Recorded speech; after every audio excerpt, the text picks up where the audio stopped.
Wakil Menteri Pertanian Republik Indonesia Sudaryono menerima audiensi Badan Informasi Geospasial di Kantor Pusat Kementerian Pertanian Jakarta Rabu 23 Oktober 2024. Pertemuan tersebut membahas kesiapan Badan Informasi Geospasial dalam memberikan informasi data spasial untuk mendukung swasembada pangan. Dalam pertemuan tersebut, Sudaryono mengatakan bahwa Kementerian Pertanian akan memperkuat monitoring agar program Kementan tepat sasaran dengan menggandeng Badan Informasi Geospasial. Visi jelas, misi jelas, programnya sudah oke, rencana sudah bagus, eksekusinya insya Allah baik. Tentu yang penting juga adalah monitoring dan evaluasi. Salah satunya adalah menggunakan informasi geospasial. Bagaimana kita memonitoring semua program, visi, misi, rencana semua yang tadi itu, eksekusinya itu kita monitoring. Bagus, tepat sasaran kah, nyampe orangnya kah, ada kendala apakah. Karena kita ingin menjadi solusi bagi seluruh rakyat. Kita tahu bahwa lebih dari 130 juta orang hidup di sektor pertanian. Nah, kita nggak bisa ignore, kitalah harapan satu-satunya atau kitalah harapan bagi mereka. Berharap banyak sama kita. Nah, kita harus berbuat sesuatu yang bisa menjadi solusi bagi sebanyak mungkin mereka.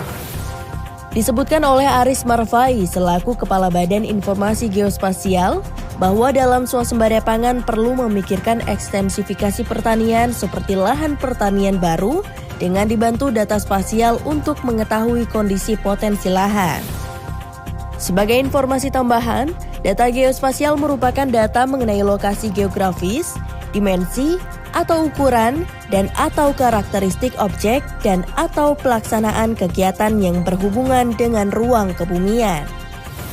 Nah, di dalam swasembada pangan itu tentu kita perlu memikirkan juga ekstensifikasi pertanian, di mana salah satunya mempunyai lahan pertanian yang baru atau potensi lahan pertanian baru. Nah, di situ sebetulnya data spasial bisa bermain penting untuk mendapatkan potensi lahan. Persiapan sarana dan prasarana dalam mendukung pertanian juga dipersiapkan, khususnya analisis spasial diperlukan dalam mendukung tata kelola, penentuan kebutuhan air khususnya pada lahan pertanian.